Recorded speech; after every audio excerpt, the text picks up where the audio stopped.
Hello fellow campers, Captain Hook here, and today I'm working on another storage improvement project here in my camper, my wilderness bunkhouse model. And what I'm showing here is the space that is underneath the bunks that is really not being utilized at all.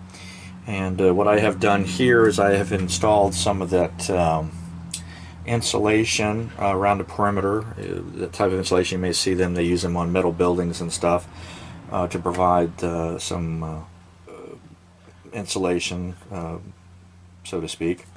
That's what insulation does, right? Insulate, so that's what I've done there.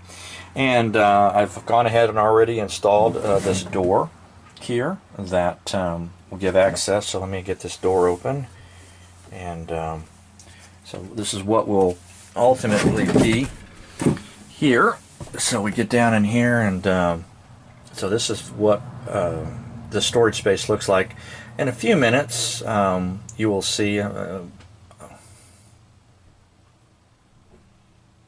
so in a few minutes what you'll see here is I have made a raised floor. And there's a reason, a couple of reasons. One, you can see right there, that is a heating duct that feeds into the bathroom. Now certainly you could have just cut this door here, framed it out like I've done to some extent. Not a very good job of my cutting, but you don't see it when the door is closed, thankfully. And you could just utilize the space the way it is. My concern is, though, you're dragging stuff in and out, you're going to always have that heating hose in the way. Plus there's some plumbing drain lines and stuff there from the bathroom as well. So I have decided to build a raised floor. Okay, so what you see here is the finished raised floor that I've made that will fit down inside of there underneath the bunk. What you see here basically is I've measured to fit down in there. The reason it's hinged, though, the spacing of the supports where the bunk is at don't allow a full length of wood to go down there. I wish it did, but I tried and tried, and there was just no way to make that work. And I didn't want to give up some of that length, because that hinged part that you see right here is about 10 inches of extra length, which translates into a lot of storage. So I've added a couple of hinges, and by hinging, being able to allow that to fold forwards, I'll be able to fit it down, or hopefully it should fit down in between those supports on the bunk. And then therefore, so on the back of this, we've got a couple of legs like on a table, and then a third leg to support the hinged portion there. And I've notched out up here for where the vertical supports are by where the door is at. And also I installed a ledger board, probably didn't show that, but there's a ledger board there right behind where the door is at, and this edge of this shelf will lay on that ledger board. We'll fasten it there onto the ledger board. That will keep this in place. So let me see, hopefully I've got this measured right. We're going to go ahead and see if I can't get this in there, and we'll see how it came out.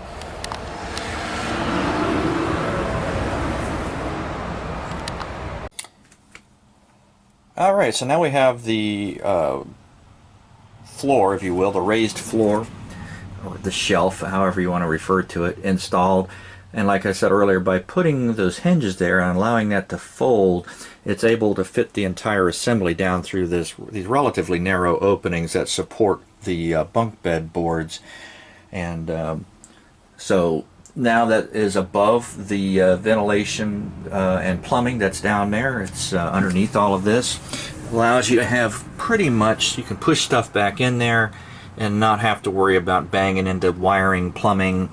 And you could have put ledger boards, or I could have put ledger boards all the way around.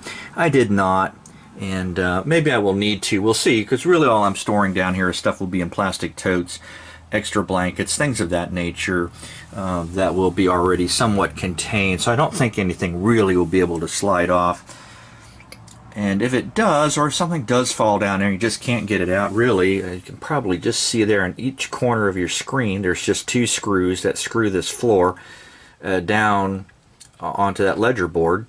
And everything else supported by the legs that you saw, which are just floating. They are not fastened down. It just is, with the weight on there, I don't think it'll be an issue. And I don't think this will come loose or be able to get damaged in when you're normal transiting. But we'll see. But I think this will work just fine. So anyhow, it gives you some more idea for sort of creating the space in your camper, and we'll catch you down the road. Thanks for watching.